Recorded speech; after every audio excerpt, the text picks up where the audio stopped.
Бәріңізге қайырлы күн қыздар. Дәмі аузыңыздан кетпейтін өте дәмді осындай әдемі бургерлерді дайындайтын боламыз. Алдыңғы видеода сізге бургердің булочкасын, осындай нанын пісіру жолын, жасау жолын көрсеттім. Ендеше біз бургердің котлетін дайындайтын боламыз. Тартылған еттің үстіне үккіштен өткен пиязымызды қосамыз. Алдын ала өткізіп дайындап қоямыз. Үстіне дәміне қарай тұзымызды және қара бұрышымызды қосамыз. Барлығын жақсылап араластырамыз. Араласқаннан кейін біздің котлетіміз пісірген кезде майға ыдырап кетпеу үшін жақсылап осылай көрсетілгенде видеода жақсылап ұрғыштайтын боламыз. Артық еш нәрсе қосудың қажеті жоқ. Дәл осылай жасайтын болсақ, біздің котлетіміз майға қуырған кезде бөлінбей әдемі болып пісетін болады. 6-7 минут көлемінде осылай ұрғыштап аламыз. Содан кейін таразының көмегіменен әрқайсысын 100 граммнан өлшеп аламыз. Котлетіміз кішкене үлкендеу болады, майға қуырған кезде кішірейетін болады.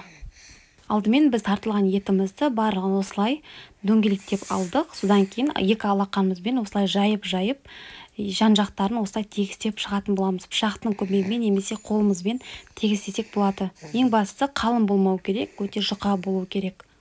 Табамызға аздап май құйып, кішкене қыздырғаннан кейін котлетімізді саламыз.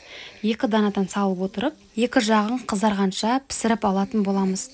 Біздің котлеттеріміз жұқа болу керек, қалың болса ұзақ уақыт пісіп кетеді, сондықтан жұқа қыламыз. Котлетіміздің екінші бетін аударғаннан кейін, міне осылай сырымызды біз үстіне қоямыз. Екі котлеттің үстіне де қойып, 3-4 минут көлемінде табамыздың бетін жауып, 3 минут көлемінде ұстайтын боламыз. Біздің ірімшігіміз кішкене еріп, котлетпен бірге бірігіп тұратын болады. Енді біз соусымызды дайындаймыз. 2 ас қасық майонез және 2 ас қасық кетчуп қосып, үстіне жарты шай қасық горчица қосып, барлығын жақсылап араластыратын боламыз.